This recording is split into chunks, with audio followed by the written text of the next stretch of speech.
Childe Rowland. Dedicated to Juliet and Willa, who support Storynory on Patreon.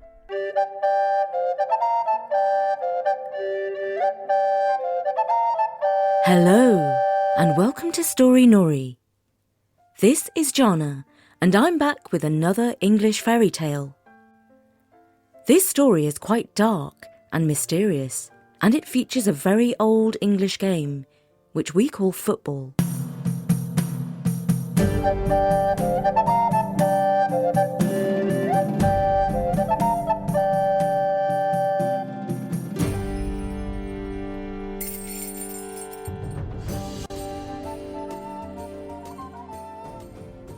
Many centuries ago, in the time of knights and dragons, 3 brothers and their sister were playing football on a green in front of a church. The youngest, whose name was Rowland, was the most skilled with the ball. He scooped it up off the ground with his foot and bounced it up and down on his knees, until finally he let it drop. But as he was about to kick it, he slipped in the mud, and instead of driving the ball towards the goal, he sent it up into the air and it soared over the nave of the church and landed in the graveyard behind it. His 2 elder brothers looked at him as he lay on the ground and chorused together, "Rowland!" Meanwhile, their sister Ellen skipped off to fetch the ball from behind the church. But she was not careful to go around the church, keeping it on her right-hand side. No, instead, she circled the church on her left. In other words, she went widdershins. In superstitious times, it was considered bad luck to go widdershins, because the sun travels in the opposite direction. The 3 boys waited for their sister to return from behind the church. And then they waited some more. But she did not come back.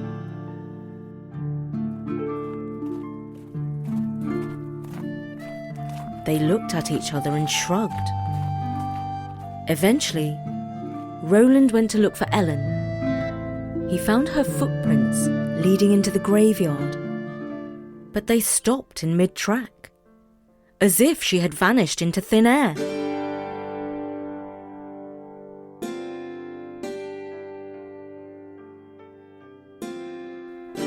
The mother of these 4 children was none other than Queen Guinevere. By this time, her husband King Arthur was buried on the island of Avalon. His famed knights of the Round Table had dispersed. The castle of Camelot lay in ruins, and she now lived with her children in a townhouse in the northern city of Carlisle. When the 3 boys told their mother how their sister had disappeared, she was distraught. "Oh, my Ellen has been taken by the King of the Elves," she declared. "Only the bravest knight in all of England can save her now. Where is Sir Lancelot? Where is Sir Gawain? What has become of Sir Eric? They are all gone. Nobody is here to defend us." "Mother," said the eldest of the sons, "it's no use calling on those names of old. They are long gone. But do not despair. I shall travel to the land of the elves and rescue my sister." "No, no," pleaded Guinevere. "I cannot lose another child." But what son of Arthur could leave his sister at the mercy of the elves? Young though he was, he mounted his steed and set off on a quest to rescue Ellen. He departed over the hill and did not return. For a whole year he was absent, and still they received no news of him. And then the day came when the 2nd eldest son mounted his steed and swore that he would bring back his lost siblings.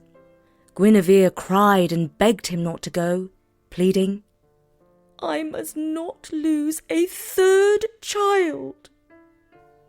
But all in vain. He was, after all, a son of Arthur, and the knight's code was deep inside him. And so the 2nd son disappeared and did not return.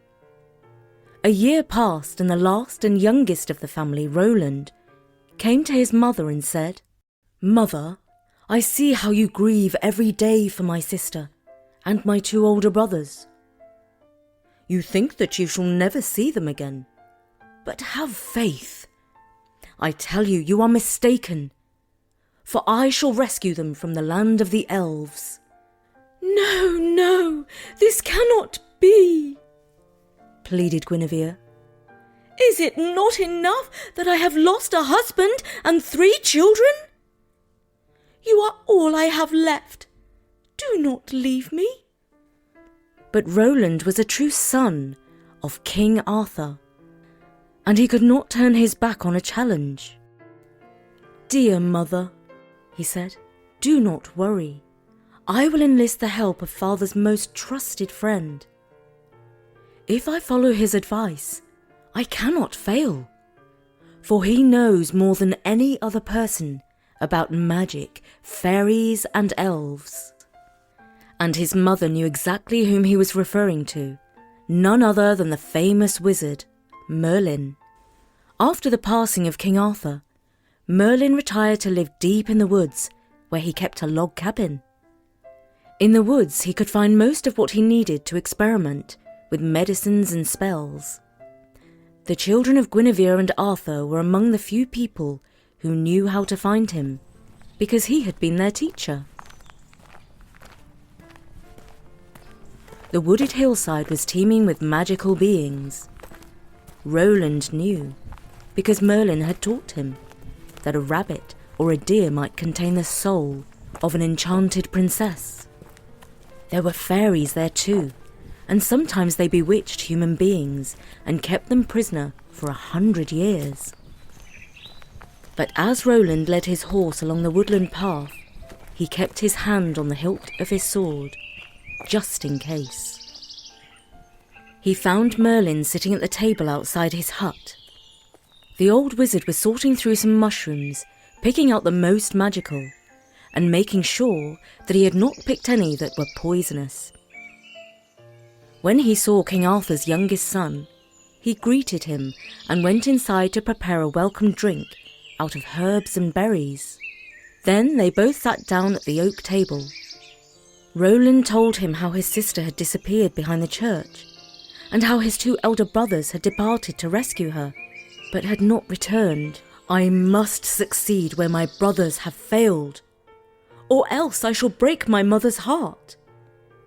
This is why I have come to you, my father's most trusted friend and advisor. Merlin, if you make me a knight of the Round Table, I am certain to achieve victory." But Merlin shook his head and said, "You must earn your spurs before you can become a knight. I shall give you the title Child, which applies to one who seeks the honour of knighthood. From the moment you enter the land of the elves to the moment you depart, no food must pass between your lips, not a crumb, not a morsel, no matter how hungry you are. If you obey this rule, I believe that you shall succeed where your brothers have failed." "Thank you," said Rowland. "I shall succeed by the grace of God. And now I must be on my way." "Hold on a moment. Before you go, I have something to give you. Wait here." Merlin went into his hut and returned with a magnificent weapon. This was your father's sword. Its name is Excalibur, and it has never struck in vain. Childe Rowland went down on one knee and thanked the wizard for the great gift. Now he knew that he had the wizard's trust.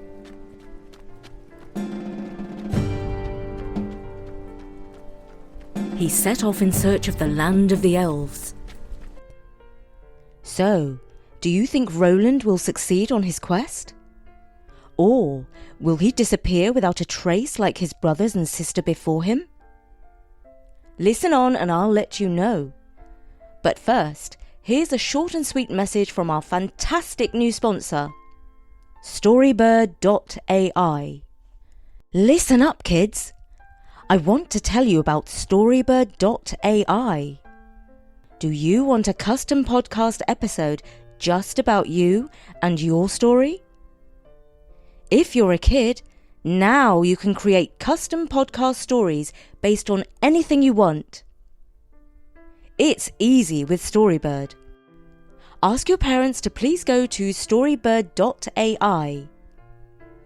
Kids with the best stories can even win $1,000. Once again, if you're a kid, go to Storybird.ai to create your own podcast story. That's Storybird.ai. Remember, Storybird. It lets you get stories just for you. Now, on with our story. He rode along dusty roads, over crooked mountains, and across ominous moors.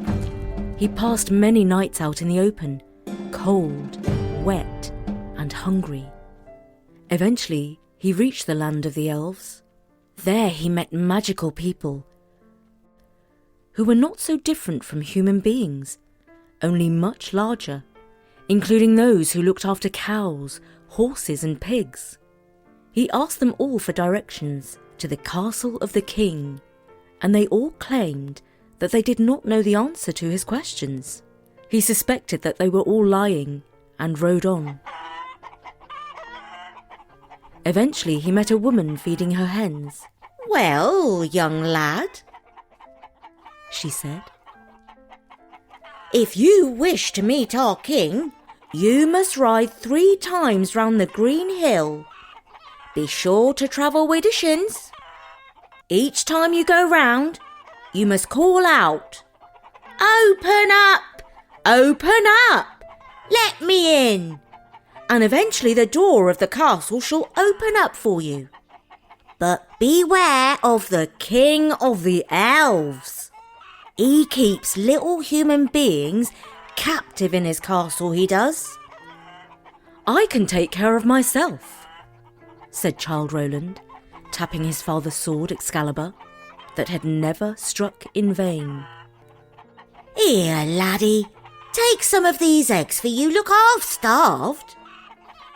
Childe Rowland looked at the eggs greedily, and he was about to accept the gift, when he recalled Merlin's warning not to eat any food while he was in the land of the elves. "Thank you for your help, but I have no time for food," he said, and he rode off in the direction of the green hill. Just as he had been told, he rode around the hill 3 times, widdershins, and called out, "Open up! Open up! Let me in!"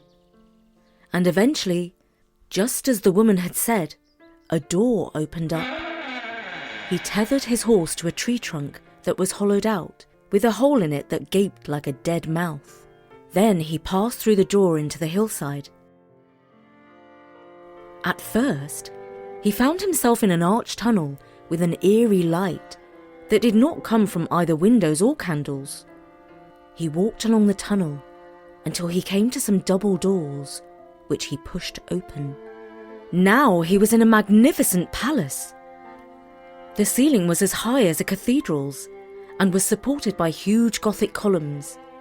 An immense lamp hung on a gold chain, and at its centre a black lump of coal emitted brilliant rays like the sun. The light danced on the multicoloured jewels, shaped into leaves and flowers, which crept around the floor of the hall like an ornamental garden. At the back was a giant couch made of velvet and silk, and seated on the couch, he saw his sister Ellen, combing her golden hair.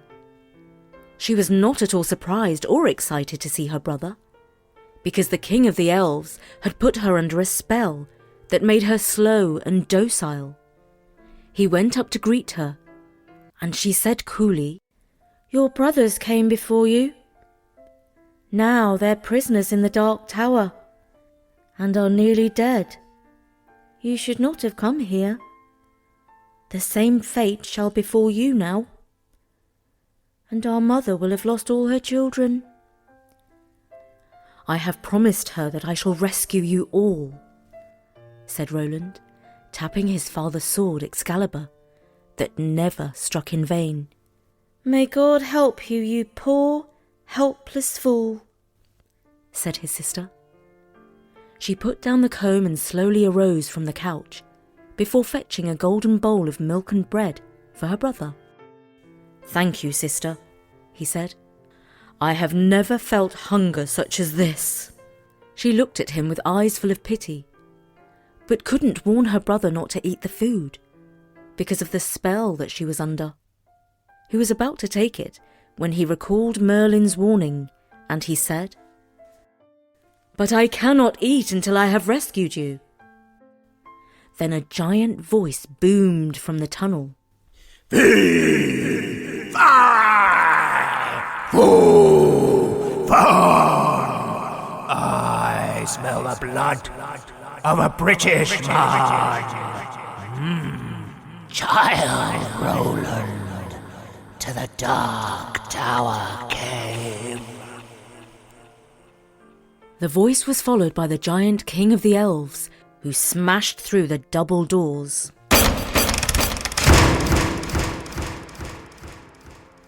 Childe Rowland drew his father's sword Excalibur, that never struck in vain.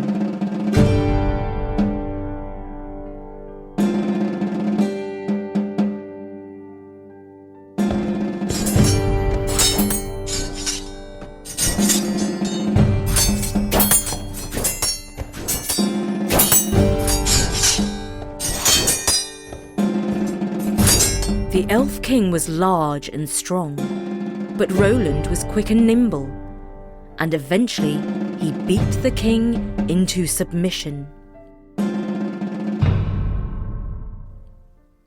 He could have cut off his elfin head, but instead he gave him a chance for survival. "Release my two brothers and grant all of us safe passage from the land of the elves. And only then I shall grant you life," he declared. The king agreed to Rowland's terms. The brothers were lying in a trance in a cell of the Dark Tower. The king took a little phial of coloured liquid and sprinkled it on their foreheads, and they came to. He did the same for Ellen, who also snapped out of her trance. Then the four children departed for England, their home and their mother, Queen Guinevere.